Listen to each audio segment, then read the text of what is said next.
علیکم ورحمۃ اللہ وبرکاتہ۔ وَيَوْمَ حُنَيْنٍ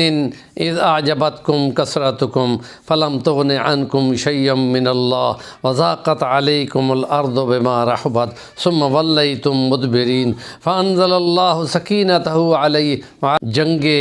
حنین شوال 8 ہجری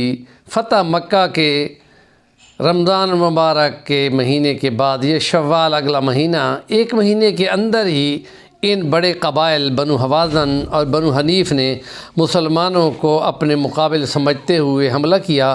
اور مسلمانوں کو اس کی تیاری کرنی پڑی اور جواب دینا پڑا، اور پھر اس کے لیے ان کی تعداد 20,000 تھی، مسلمانوں کی تعداد 12,000 تھی، اور اس پہ کچھ لوگوں نے یہ سمجھا کہ ہماری تعداد تو تھوڑی ہوتی تھی، آج تو 12,000 ہے، اور یہ بات خدا کو پسند نہ آئی۔ تو وہ جو درید ابن سما ان کا بوڑھا، وہ ان کو حوازن کے قبائل کو لے کے آیا ایسے میدان میں کہ جو دونوں پہاڑوں کے درمیان میں چھپا ہوا تھا، اور پھر تمام لوگوں کو یہ کارروائی کی تلقین کی کہ ایک دم 20,000 آدمیوں نے نکل کر تلواروں سے حملہ کرنا ہے، اور صبح کے اندھیرے میں جب مسلمانوں کی فوج وہاں سے گزر رہی تھی تو ان پر انہوں نے ایک دم تلواروں سے حملہ کر دیا۔ مسلمانوں کے اوسان خطا ہو گئے، اور نئے مسلمان جو آئے تو وہ پہلے حلے میں ہی بھاگ پڑے، اور پھر ان پر تیروں کی بارش ہو گئی۔ تو اس ماحول میں کہ نبی کریم صلی اللہ علیہ وسلم کے ساتھ کچھ بندے رہ گئے تھے، جس میں حضرت عباس حضور کے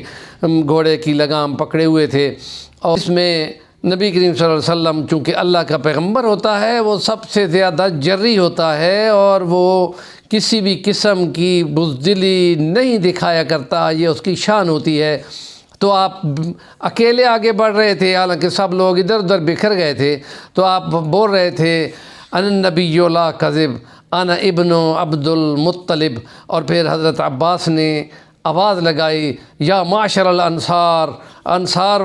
اور تو خدرج والے کہاں ہو، یا اصحاب الثمرہ، اور بیعت تحت الشجرہ جنہوں نے کی تھی 1400 اصحاب، ان کو جویا کہ نعرہ لگایا گیا تھا کہ تم نبی کو چھوڑ کے کہاں جا رہے ہو،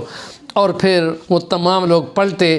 اور پھر حضرت جبیر رضی اللہ عنہ کہتے ہیں کہ اس دوران میں ہم نے دیکھا کہ آسمان سے ایک کالی چادر اتری، اور اس میں چھوٹی چھوٹی چونٹیاں تھیں، اور ہمیں یقین ہو گیا کہ یہ اللہ کے فرشتے ہیں۔ اور پھر اس کے بعد کایا پلٹنے لگی، اور جب مسلمانوں نے جوابی حملہ کیا تو ان کے پیر اکھڑ گئے اور وہ بھاگتے گئے، 70 ان کے مارے گئے، ان کا بہت سارا ساز و سامان مسلمانوں کے ہاتھ لگا۔ اور پھر نبی پاک صلی اللہ علیہ وسلم نے ان کو جو درید ابن سما